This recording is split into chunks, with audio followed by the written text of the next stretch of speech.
Welcome back to the desk. The NFL all season is getting hot and the draft is in the books. Joining me today, we have a first round group of talent with Jimmy, Ryan, Joe, and Cal. I know you guys like that one. The NFL draft is the best time for anybody who's in college, any high school, or anybody who's had a dream to be an NFL talent. And we saw a lot of great picks. We saw some bad picks. So Cal, let's start with the good ones.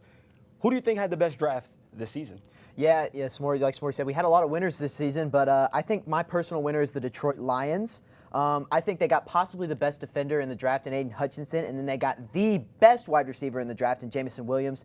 You also get a good edge rusher in Josh Pascal from Kentucky in the second round, a guy I've seen a lot of working in the SEC. And I think this is a solid draft. Got some defenders for Dan Campbell to work with and some weapons for Jared Goff.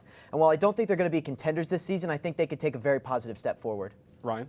I'm going to go with the Baltimore Ravens because they committed highway robbery. I mean, you got a top 5 prospect in safety, Kyle Hamilton, and he dropped to number 14. They stole him. Now they're loaded in the secondary.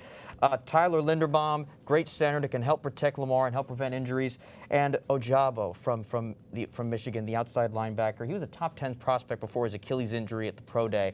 So I know that it can be considered a risk by some, but in terms of overall talent level, they won. Yeah, and I like that center pick because we saw that for Lamar. They were blitzing right up the middle a lot towards the end of the season before he got hurt. So that's going to be a big acquisition for the Baltimore Ravens. Joe?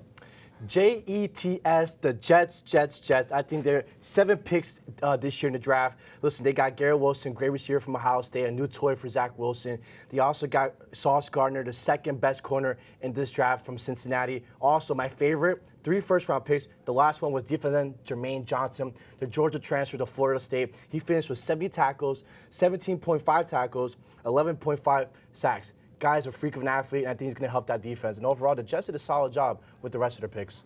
Jimmy?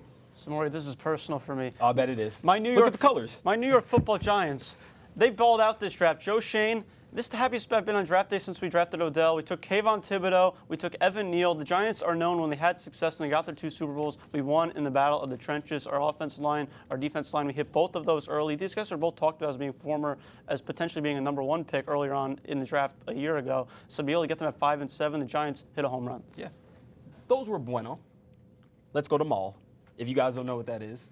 Hey, I took Spanish for 4 years. I took it twice in high school, twice in college, I got a B in them, so it's whatever. But Jimmy, Jimmy, there were a lot of head scratchers.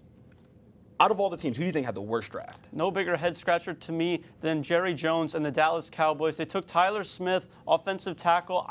They had, Ryan hit on, they had Linderbaum still on the board. We know how important Travis Frederick has been in that franchise. They could plug in a future center for that team. They could have been an amazing pick for that franchise, and the Eagles only got better as well. The Cowboys kind of regressed this offseason while the other NFC's teams are kind of catching up to them. Real head scratcher for me. Ryan? Yeah, I'm going to go with the Patriots. I mean, you talk about reach. This is Giannis Antetokounmpo type reach they had with this draft. You got Cole Strange in the first round, who was scheduled to be a 2nd or 3rd round pick. Sean McVay was laughing. He was laughing because they thought he would go like 120 in his press conference. Well, he was laughing for obvious reasons, though. I don't care. He was still laughing. I know he's his former player, whatever. And then you got Tyquan Thornton, a 3rd-round wide receiver. You take him early, and then you take Bailey Zapp from Western Kentucky. I know that he's a great statistical quarterback, but you have your quarterback of the future in Mac Jones already. Just overall questionable job by the Patriots this year. Joe? Listen, there's been a lot of questions in the NFC North, and I think one of the top losers in that division is the Chicago Bears. And also another loser is Justin Fields. Justin Fields is playing an offense that doesn't really, evolve around him. The offense isn't built for him. And they only got 1 receiver. That's it. 1 receiver in this draft. He was the 71st pick in the 3rd round. It was Velus Jones. He's from Tennessee. And one thing I will say about him, though, he's a big, speedy guy. But other than that, Fiery Nagy, the whole organization right now is in a dismantle, especially the front office. Cal? Yeah, and much to my pleasure, my big losers is going to be the Atlanta Falcons, big for me and my NFC South Panthers. You draft a stretch wide receiver in Drake London. You've got a big body in Kyle Pitts. Drake London is another one of those big body guys. I would have liked to see them get one of those smaller, faster receivers. There were a ton of them in the draft this season.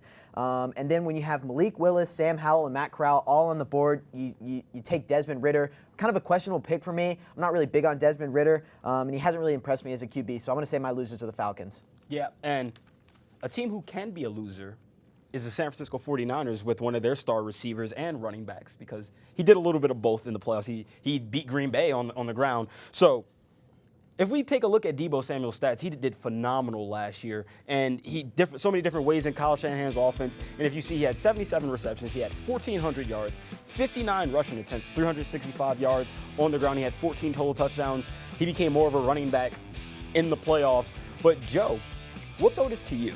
And I think he'll stay with the 49ers because he just followed them back on Instagram. That's all it takes nowadays. But Joe, if he is shipped off somewhere, where would you like to see him go? Listen, the situation is tough right now between the Niners and Deebo, trying to figure out what's going on. But I think Green Bay is a very good fit for him.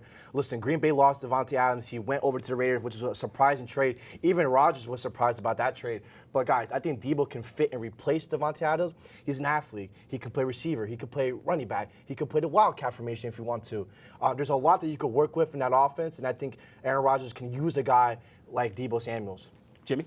I'm going to say the grass isn't always greener on the other side. Why not stay in San Francisco? If you're an offensive skill player, why would you want to leave Kyle Shanahan's offense?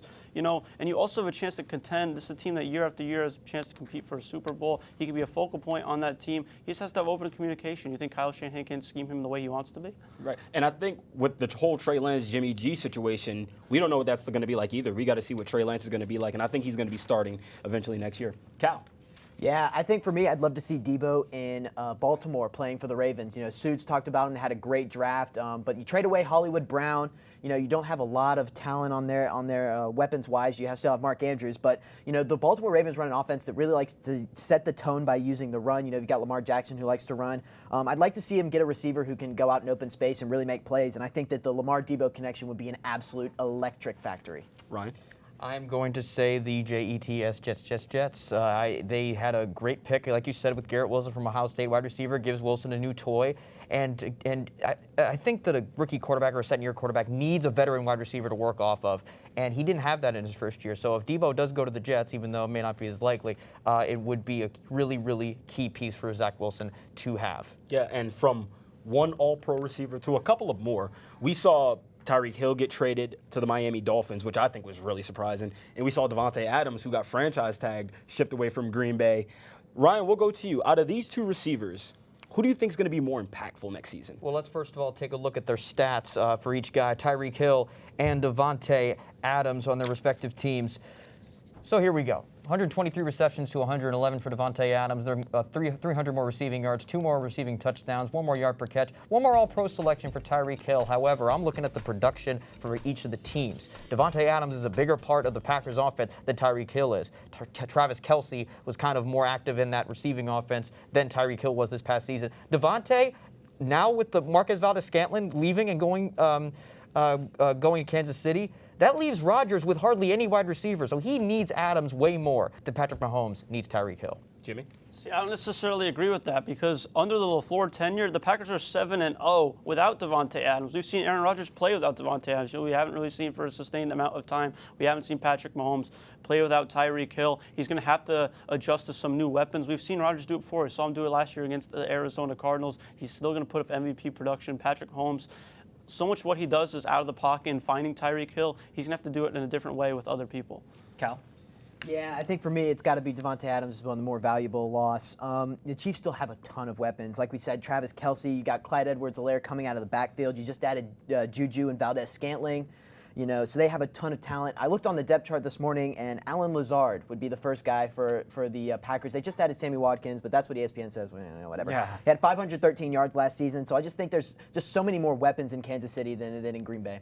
Joe, close us out. So a lot of you guys mentioned very great points, but at the end of the day, I think Tyreek Hill is probably a guy who's more valuable, especially for Mahomes. I mean, yes, he had Travis Kelce. Yes, he had Clyde Edwards-Helaire in the backfield. They utilized their offense very well, but not having Tyreek Hill, it hurts the offense. That's one of Mahomes' favorite targets besides Kelce. Guy's fast. He breaks down the defense, especially in zone type of defense, especially playing 2 safety high. So Mahomes not having Tyreek Hill, it's going to be interesting to see how he will adapt to that type of new offensive scheme without him. So yeah, the NFC is still the Packers to lose. The AFC has just improved all the way across the board, and to me, the Chiefs' offense regressed. The Packers are still going to win the NFC North. Especially in that West Division. That West Division is very packed. So yeah, we cannot wait for the fall us two won't be here. Well, you won't be here, and well, William Patterson either. But we can't wait for the NFL season. Yeah, Jimmy, one tier. But we'll cross it over now to the NBA crew with the NBA playoffs out there. There's a lot going on, and we will be covering that coming up next here on WP Sports Desk.